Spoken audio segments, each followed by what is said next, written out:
Good evening children, this is Padma from G.K.Jain schools. Today we are going to continue with applications of matrices and determinants from 12th business maths. We will see certain complicated sums in testing the consistency, and we will also see about the Cramer's rule.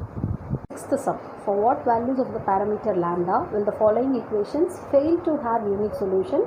3x minus y plus lambda z is equal to 1, 2x plus y plus z is equal to 2, x plus 2y minus lambda z is equal to minus 1 by the rank method. So this is very important and complicated sum too. That's why I have chosen this sum. See, the question states that the following equation failed to have unique solution, which means it should not satisfy the condition for unique solution. That is, rho of a comma b is equal to rho of a is equal to number of unknowns 3. That should not be satisfied here. So lambda should take some value such that it will not satisfy the condition of having unique solution. So first we will write a, x and b, and then augmented matrix. First row, first element is 3. So we are interchanging r1 and r3, and then after interchanging I am introducing the first elementary transformation r2 as r2 minus 2r1, and then changing the r2, and then r3 as r3 minus r3 implies r3 minus 3r1, and I am getting the new r3. So this element was made to be 0. This is also okay, and again we have to make this 7 to be 0. So what we are doing, we are dividing r2 by 3 and r3 by 7, and we are getting the new r2 and r3 like this. See, you are having fractions here.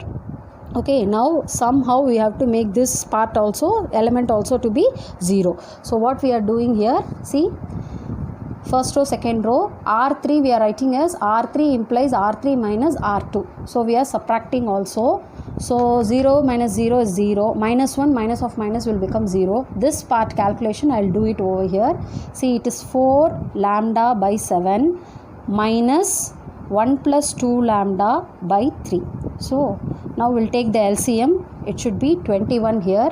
So 4 3s are, it is 12 lambda minus 7.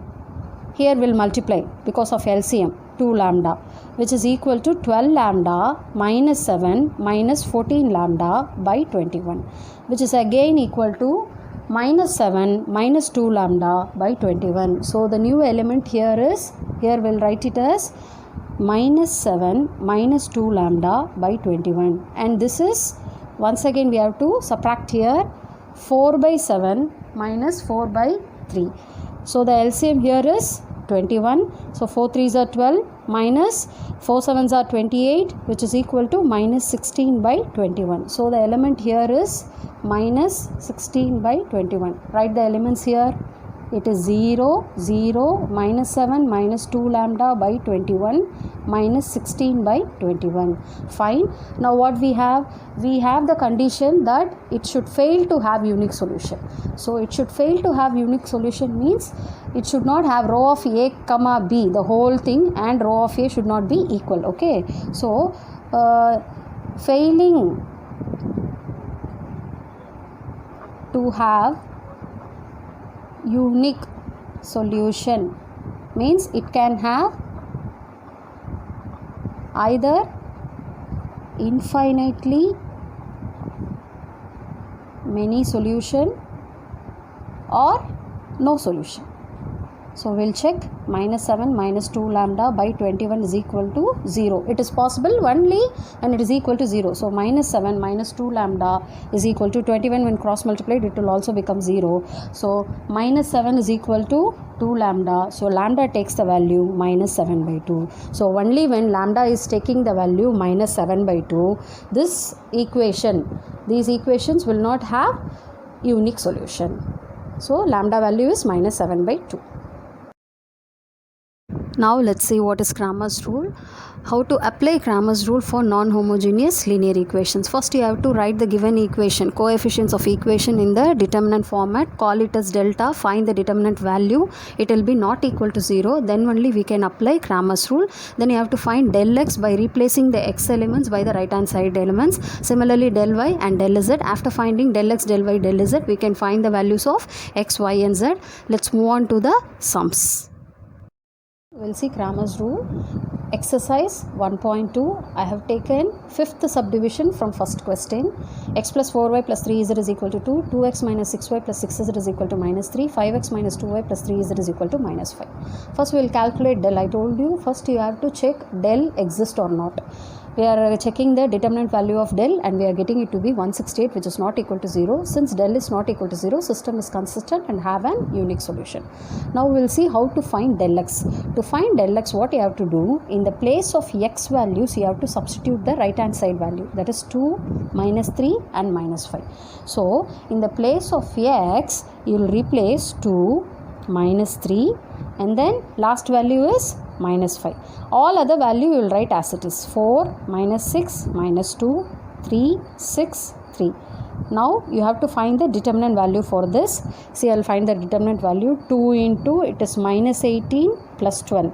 Again 4 into leaving the row and column it is minus 9 plus 30. Again 3 into leaving the row and column it is 6 and minus into minus will become plus and still will have a minus sign in the minor, so it is this. So 2 into minus 6 minus 4 into 21 plus 3 into minus 24. Again it is minus 12 minus 84 and this will be minus 72, which is equal to minus 168. So del x value is minus 168. Similarly, we have to calculate del y value. How will you calculate del y value? I will write x as it is, that is 1, 2, 5 and I will write z as it is 3, 6, 3. Y alone I will change it to be 2, minus 3 and minus 5. Now I will find the determinant value of this.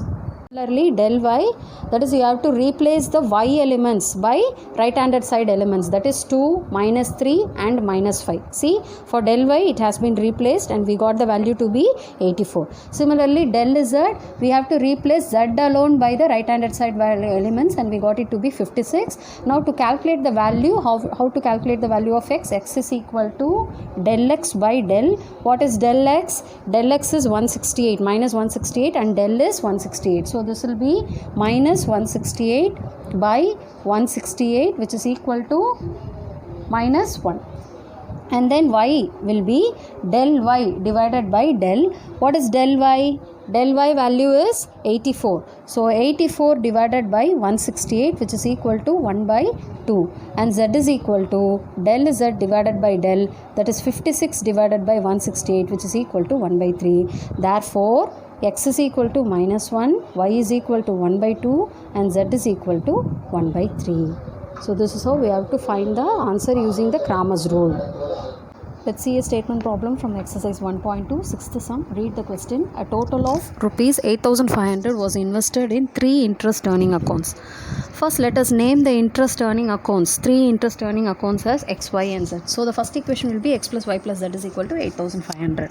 Now the second part, the interest rates were 2%, 3% and 6%. If the total simple interest for 1 year is 380. Simple interest formula is PNR by 100. So we are not aware of the principle. So here it will be 2x plus 2x by 100 plus 3y by 100 plus 6z by 100 is equal to 380. By taking LCM, the equation will be 2x plus 3y plus 6z is equal to 38,000. And the third statement, the amount invested at 6%, that is z, was equal to the sum of the amounts in other 2 accounts, that is x and y. Means z is equal to x plus y. When x is taken to the other side, it will become x plus y minus z is equal to 0. So now we have got the 3 equations of the sum. Assumption, let the amount invested in the rate of 2%, 3% and 6% be named as x, y and z. So as we have gone through the question already, first equation will be x plus y plus z is equal to 8,500 and second question PNR by 100 substitution. So we are getting it to be 2x plus 3y plus 6z is equal to 38,000 and third question z is equal to x plus y. When you are taking the x to the other side, it will be x plus y minus z is equal to 0. So first we have found the del value, minor value is minus 2, which is not equal to 0. So since del is not equal to 0, system is consistent and have an unique solution.